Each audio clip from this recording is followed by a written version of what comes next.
नाज़रीन, एड्स के आलमी दिहाड़े की मुनासिबत से कराची के मकामी होटल में सेमिनार कोठायो वियो। उन हवाले से वीडियो लिंक ते मौजूद है महताब शर। जी महताब।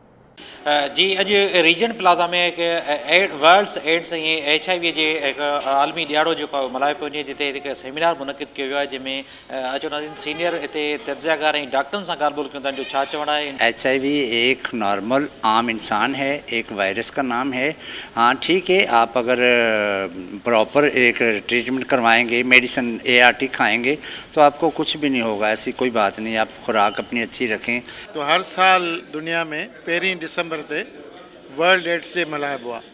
उन जो मक़सदु इहो हूंदो आहे त जीअं अवेयरनेस माण्हुनि में फैलिजे त कहिड़े नमूने सां HIV एड्स खे कंट्रोल करे सघिजे थो पियो, उनजो टेस्ट किथे कराइजे, इलाजु उनजो किथे आहे।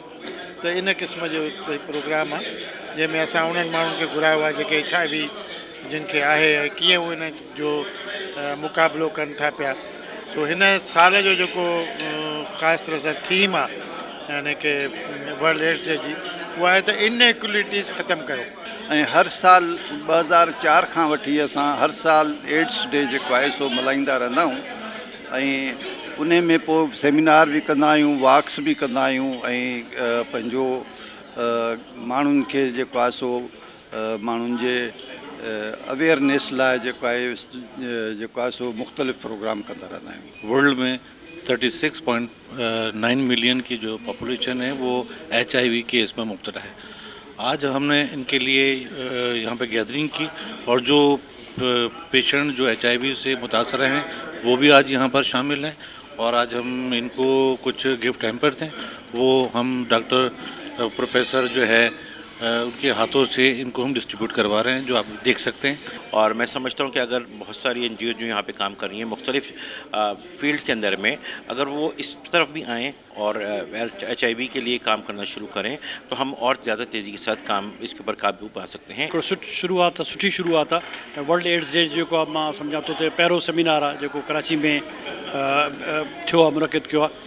ऐं मां ते बि महिरबानी की आहे ब्रिज फाउंडेशन। सो मां इस्लामाबाद खां आयो आहियां, just way back from Islamabad just to be the part of this event. जी ब्रिज काउंसिलेट पारां अॼु कराची में ये जेको प्रोग्राम मुनक़िद किया वियो आहे, जेको HIV ऐं एड्स जे बारे में एक वर्ल्ड डे जे हवाले सां मुनक़िद किया वियो, जंहिंमें सेमिनार में जेके सीनियर डॉक्टर्स ऐं सीनियर तजुर्बेकार माण्हू जेके उनमें शिरकत कई, उन खां जेकी आगाही मुहिम आहे जेकी उहा हिकु अॼु कराची खां शुरू कई वई आहे, जंहिंमें ये पूरे मुल्क में जेका मुख़्तलिफ़ वक़्तनि बाय वक़्तु जेका ये सेमिनार मुनक़िद कया वेंदा। तव्हांखे ॿुधाईंदो हिन में इहा सेमिनार्स में जेके माण्हुनि खे आगाही ॾिनी वई आहे, जंहिंमें हिन सां गॾोगॾु बीमारियुनि खे जेको आहे कंट्रोल करण जे लाइ एहतियात जेको आहे उहो तमामु वधि खां वधि आहे, इन खां करणु खपे। इन सां इलाजु इन जो जारी आहे, बल्कि इन जे एड्स ऐं HIV जो इलाजु आहे, लेकिन उन जो ख़तमु नथी करे सघिजे, पर उन जो सिर्फ़ु एहतियात ई करे सघिजे थो। कैमरामैन जावेद जान सां गॾु महताब अली, आवाज़ TV कराची।